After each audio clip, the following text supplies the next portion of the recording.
Buen día. Hoy es un día histórico, sobre todo para los que le damos seguimiento a las cosas de la historia y sobre todo el seguimiento que le da este programa y esta emisora. Hoy se cumplen 80 años del ataque de la Marina japonesa a la principal base de la Marina de los Estados Unidos en el Pacífico, o sea, el ataque a Pearl Harbor, que está en Hawái, cuando eso no era estado todavía. Por eso después le llaman 5-0, el estado 50. Es el último estado que ingresó a la famosa unión de los 50 estados que forman la primera potencia del mundo, que por cierto, en ese momento, repito, del ataque, cuando no había declarado la guerra a Japón, a Estados Unidos, un ataque traicionero. Entonces, ahí nació Barack Obama, histórico presidente, primer presidente negro de los Estados Unidos. En la campaña electoral, cuando ganó por primera vez, te recuerda que fue reelecto, quisieron sacarle eso, de que él había nacido en un sitio que no era estado de los United States of America, y él demostró que ya era estado, y tumbaron ese argumento.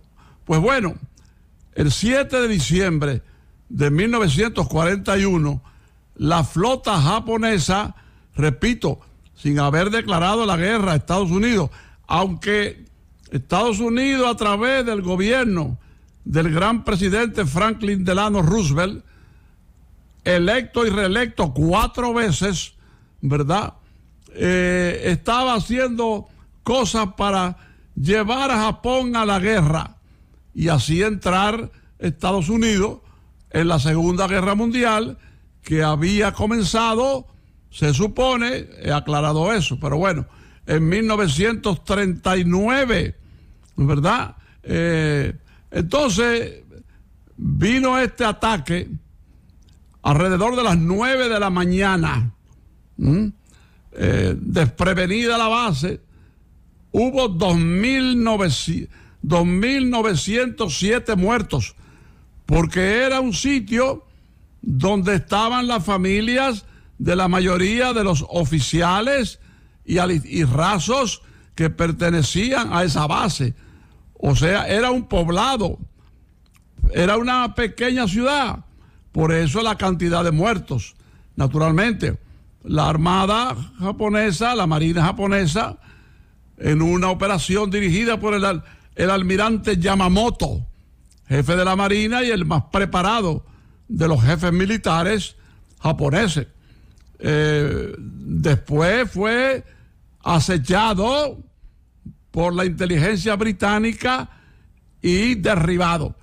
Él solía trasladarse en 4 aviones iguales, para que no se supiera en cuál de ellos iba él. Y la Armada, la inteligencia inglesa logró descifrar el problema y lo derribaron al almirante Yamamoto, que repito, dirigió la operación Tora, Tora, Tora. Después se hizo una famosa película. Tora quiere decir ataquen, ataquen, ataquen, ataquen. Tora, Tora, Tora. Una famosa película, ¿verdad? Entonces viene ese ataque el 7 de diciembre, ¿verdad? Un ataque que logró Estados Unidos que no le tumbaran, que no le hundieran 2 portaaviones que estaban fuera del alcance, estaban en alta mar, y el ataque estaba limitado a la base, donde hundieron 7 barcos poderosos.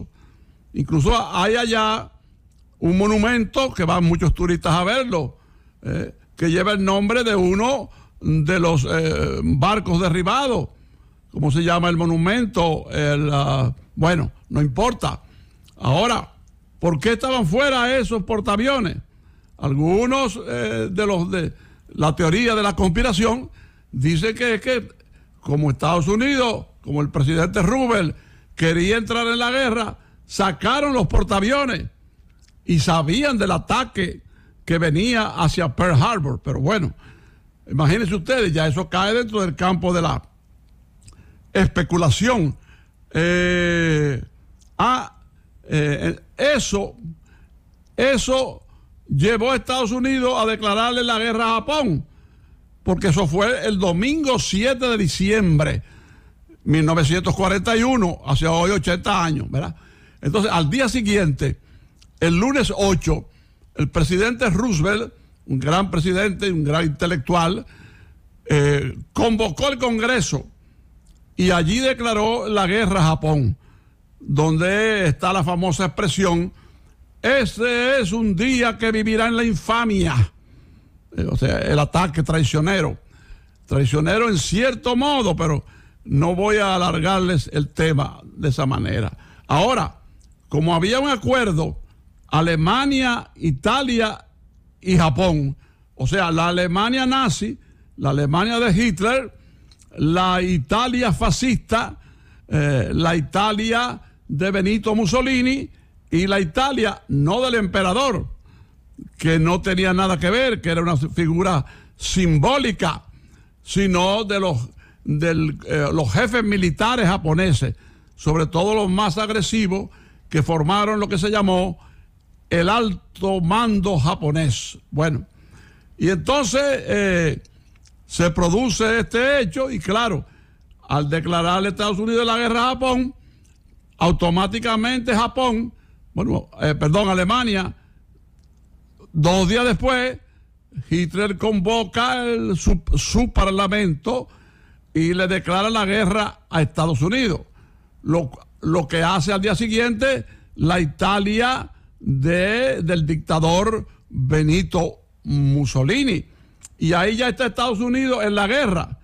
Y ya tiene a Alemania, en un momento dado, la Alemania nazi, a la Unión Soviética en contra, Inglaterra, Francia, aunque Francia fue derrotada en el 40, pero estaba la llamada Francia Libre del general Charles de Gaulle.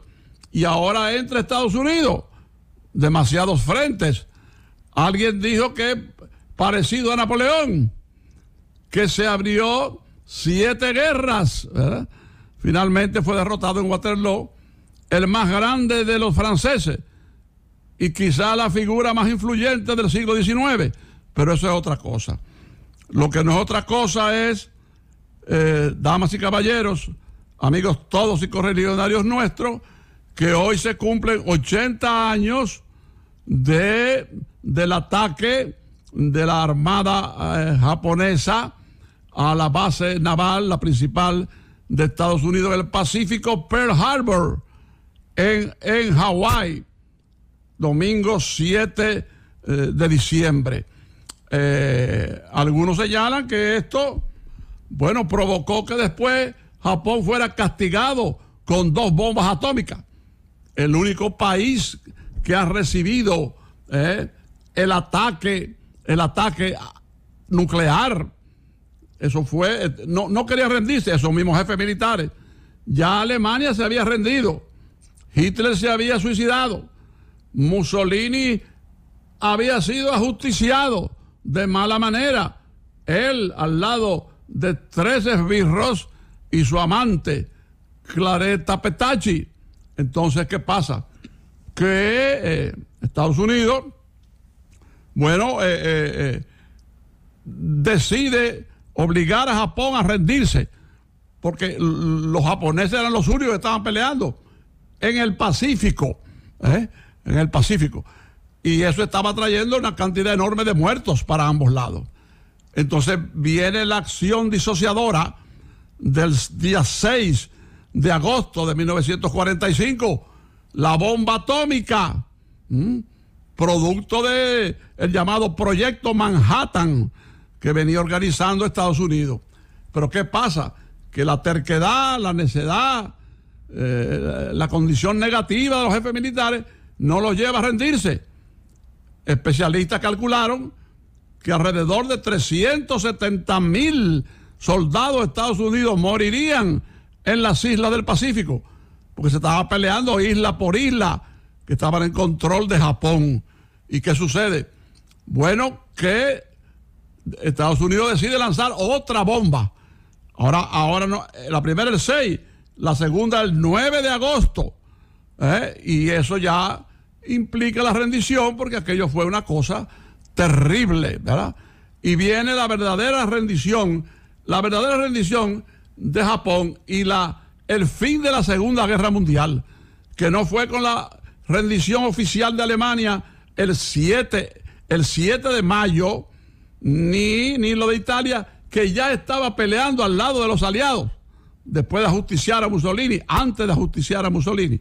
Entonces, viene la ceremonia de rendición de los jefes políticos y militares a bordo del acorazado Missouri, ¿verdad?, en la bahía de Tokio, en una famosa ceremonia encabezada por el generalísimo Douglas MacArthur, héroe invicto de la Segunda Guerra Mundial. Después va a tener problemas con la guerra de Corea, o eso es otra cosa. Así es que 80 años hoy del ataque japonés a la base naval de Pearl Harbor, hecho histórico. Miren, yo recibí una declaración de una persona de todo crédito político, moral, ¿verdad?, y capacidad, todas las cosas, acerca de una situación negativa. Yo voy a leer este señalamiento primero. Dice: la contratación de una empresa mediante el procedimiento de excepción no se justifica cuando el servicio que se procura lo pueden brindar muchas empresas oferentes. Contratar mediante procedimiento de excepción una empresa para que brinde un servicio que muchas otras empresas pueden brindar sin observar un concurso vulnera el principio de transparencia e igualdad. El Ministerio de Energía y Minas ha contratado para prestar servicios de asesoría reputacional y plan de comunicación de estrategia del sector minero a la misma empresa que le lleva las relaciones públicas a una empresa minera. Ahí yo agrego que se trata de la Barrick-Gold, esa empresa minera. El conflicto de interés no necesita interpretación. El regulado y el regulador coinciden en un nexo común. Cuando la empresa consultora asesore al ministerio en la visión comunicacional estratégica del sector minero, se abren las comillas, lo hace en calidad de asesor, de intermediario o de mensajero del regulado. Ahora, yo termino ahí, eso comprobado por mí, pero añado, porque investigué un poquito más, que el mismo asesor que me dice que una persona muy capacitada, muy seria, muy honesta, pero bueno, no se trata de eso, sino de que él, el mismo asesor, no conozco su nombre, conozco los detalles, conozco la información, ¿verdad? El mismo asesor de la Barrick-Gold, ¿verdad?, en el Ministerio de Energía y Minas, fue contratado por ese ministerio grado a grado. O sea, ahí tenemos entonces la contradicción, ahí tenemos entonces el contraste, ahí tenemos la gran diferencia, repito, de que el mismo asesor de la Barrick-Gold, repito, persona de talento y honestidad, pero el Ministerio de Energía y Minas lo contrató grado a grado. ¿Para qué? Bueno, para promover a la Barrick-Gold. Entonces, que me explique el Ministerio de Energía, que le explique al país por qué ha hecho esto. ¿Por qué ha contratado a un especialista, ¿verdad?, al servicio de la Barrick-Gold, lo ha contratado para que esté al servicio del Ministerio de Energía y Minas. Entonces, cuando hable, ¿a quién defiende? Cuando actúe, ¿a quién defiende? Ahí estamos en una enorme contradicción de parte del Ministerio de Energía y Minas, que además de hacer la contratación de grado a grado, contrata a un brillante profesional, pero comprometido con una empresa extranjera, que no hay que repetir que se trata de la Barrick Gold. Este es para mí un error del Ministerio de Energía y Minas, ¿verdad? Porque en lugar de estar luchando para evitar que se construyan elementos contaminantes, en lugar de estar luchando para que ese contrato con la Barrick Gold se revise, en lugar de estar censurando las cosas de la Barrick Gold, ¿verdad? Lo que hace es unirse a la Barrick Gold, un ministerio del Estado Dominicano. Gigantesca contradicción. Ojalá que esto pueda ser aclarado, porque es una situación muy, muy lamentable. Es una gran contradicción. Bien. Miren, alguien dijo hay que estar vivo para ver cosas.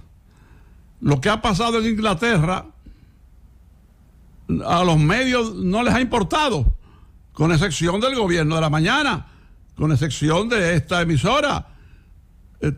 Todos los medios y gran parte de los medios en el mundo no le han puesto atención a esto. ¿Qué es esto? Un operativo contra las drogas, donde en el Parlamento inglés, y encontraron de 9 sitios que chequearon, perdón, de 10 sitios que chequearon, en 9 había drogas, y 5 de los parlamentarios confesaron haber consumido las drogas. Estamos hablando no de un tigueraje, no de un barrio pobre de algún país, y en Inglaterra no estamos hablando de un sitio de fiestas, de baile, de un sitio de alcohol y drogas. No, estamos hablando del Parlamento, estamos hablando del organismo que hace las leyes, estamos hablando del British Parliament, estamos hablando de, vamos a decir, el Congreso del British Empire, del Imperio Británico. Estamos hablando de cosas mayores. ¿Ustedes se imaginan un operativo en el Congreso de Inglaterra por las denuncias de que había drogas, y efectivamente estaba lleno de drogas y estaba lleno de consumidores de drogas? No estamos hablando solo del tigueraje, por decir algo despectivo. Estamos hablando de parlamentarios, estamos hablando de hombres de Estado.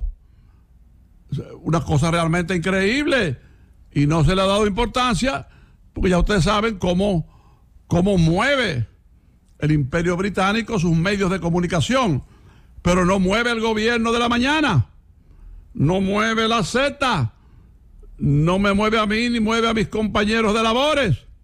O sea que el Congreso de Inglaterra, ¿verdad?, ha sido ubicado como un centro de uso y abuso de las drogas. Increíble. Entonces, ¿a dónde vamos a llegar? ¿Quién es que va a trazar la acción? ¿Quién va a trazar la pauta? ¿Quién va a trazar la orientación? Yo creo que esto debe ser condenado en Estados Unidos, debe ser condenado en Europa y debe ser condenado en Inglaterra, donde se tomen medidas verdaderamente enérgicas. ¿Para qué? Para evitar que el Parlamento inglés sigue siendo un centro de uso, abuso y consumo de las drogas. Y allí había 3 tipos diferentes de drogas, incluyendo la cocaína. Entonces esto solamente se van a enterar ustedes a través del Gobierno de la Mañana, a través de la Z y a través de lo que yo estoy diciendo. Verdaderamente sorprendido, indignado y extrañado de esta presencia de la droga en el British Parliament. Realmente increíble, al grado tal que ha llegado el consumo de la malvada droga. La situación verdaderamente exasperante y desesperante del abuso y uso de las drogas, al punto de que ya están en el Parlamento inglés. Winston Churchill se estremece en su tumba, pero también lo hace Anthony Eden en su tumba, también lo hace Neville Chamberlain en su tumba, también lo hace el Duque de Wellington, también lo hace Lord Mountbatten, qué sé yo. Pero, y uno desde aquí también lo hace, porque entonces uno piensa, ¿y hasta dónde va a llegar esto? ¿Y hasta dónde va a llegar, si no el predominio, la influencia, señores, de la droga que ha matado más gente que la Segunda Guerra Mundial? Y yo hablaba ahorita de Pearl Harbor. Pero bueno, ahí está el detalle a través de este programa. Yo quiero agradecer a Kelvin Cruz, el presidente de FEDOMU, que me envió, y alcalde de La Vega, y antes legislador, una figura notable de la vida pública dominicana, incluso con categoría de seguir subiendo. Yo le agradezco la revista que me envió, una revista completa, una revista con muchas fotografías interesantes y muchos detalles.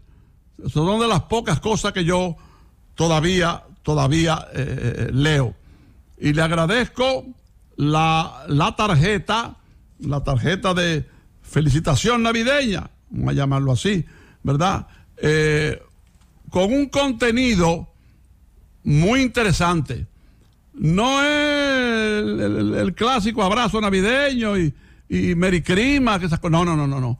Es una nota es una nota con informaciones y deseos que tienen un gran contenido de la época, y un gran contenido de la condición humana, de manera que se creció en ambas cosas Kelvin Cruz. Y también le agradezco el gesto de ayuda, como no, lo digo con toda sinceridad, otro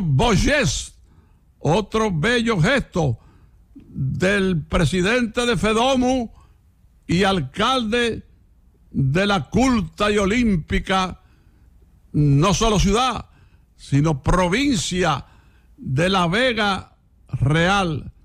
Gracias, Kelvin. Bueno, quiero reiterar para finalizar, ¿verdad? Primero, o sea, en el orden que lo dije, el 80 aniversario hoy, porque el acto fue domingo 7 de diciembre de 1941. El famoso, ha convertido en uno de los hechos más famosos de la historia, el ataque de la Armada japonesa a la base naval, la principal base naval de la Marina de Estados Unidos en el Pacífico, Pearl Harbor. Hoy 80 años. Y también pedir una explicación al Ministerio de Energía y Minas, que contrató grado a grado, ¿verdad?, al mismo asesor en la materia de promoción y defensa, un gran profesional, por cierto, y la Barrigol con derecho a hacerlo, el mismo asesor de la Barrigol, porque el problema no está ahí. Ese es un derecho que le asiste a la Barrigol, a la explotadora Barrigol. 500 años llevándose nuestro oro, pero eso es otra cosa, ¿verdad? Contratar a ese profesional y a esa empresa para defenderla es un hecho que yo lo hubiera hecho antes. Ahora, el problema está en lo local, en lo criollo, de que el Ministerio de Energía y Minas contrate grado a grado a esa empresa, a ese mismo asesor. No tiene ninguna, no solo el grado a grado, sino el contraste, la contradicción de que, bueno, la persona que con todo el derecho y la capacidad que le asiste a nivel de su empresa defiende a la Barrigol, esa misma persona y esa misma empresa ahora hablarán a nombre de nuestro Ministerio de Energía y Minas para defender a la Barrigol después de un contrato grado a grado.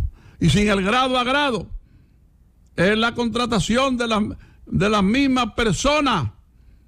Entonces, hablaba yo de eso, que es algo que debe ser corregido, como hablaba de lo que nadie habla ahora mismo, un silencio culpable, un silencio comprado, de la presencia en un operativo que hizo un organismo especial, la presencia de la droga en el Parlamento inglés. British Parliament, para José Luis Mendoza, que domina perfectamente el inglés y otros idiomas, ¿verdad? Entonces, ¿qué va a hacer Inglaterra ahora? ¿Cómo va a combatir la droga? ¿Cómo va a condenar el uso de la droga? ¿Cómo va a enfrentar este problema que en Inglaterra está creciendo? Y está creciendo en forma tal, ¿verdad?, que ya llegó al Parlamento. Habría que preguntarse si llegó al Palacio de Buckingham, donde está la reina, con más de 60 años en el poder, desde la muerte de su padre, el rey Jorge VI, en 1952, y no le quiere entregar el trono a quien le corresponde, a su hijo, el príncipe Charles. Ya se le murió el marido, el llamado duque de Wellington, como es, el llamado duque de Oxford, de vaina de esa, ¿cómo se llama la capital de Escocia? Edimburgo, el príncipe de Edimburgo. Bueno, y ahora ella está en una cama en grave estado, pero no cede. Entonces, no sé si también Elizabeth II se habrá dado su pase de droga, porque si se lo han dado los legisladores dentro del Parlamento, no habría que dudarlo que también hay drogas dentro del Palacio de Buckingham. Y también reiterar las gracias por todo. Fueron 3 aspectos importantes, ya los mencioné. Gracias a Kelvin Cruz, el presidente de FEDOMU y alcalde de La Vega. Yo creo que entrego, como se me entrega a la hora precisa, yo también entrego a la hora precisa para tener moral, para reclamar. Así es que hasta ahorita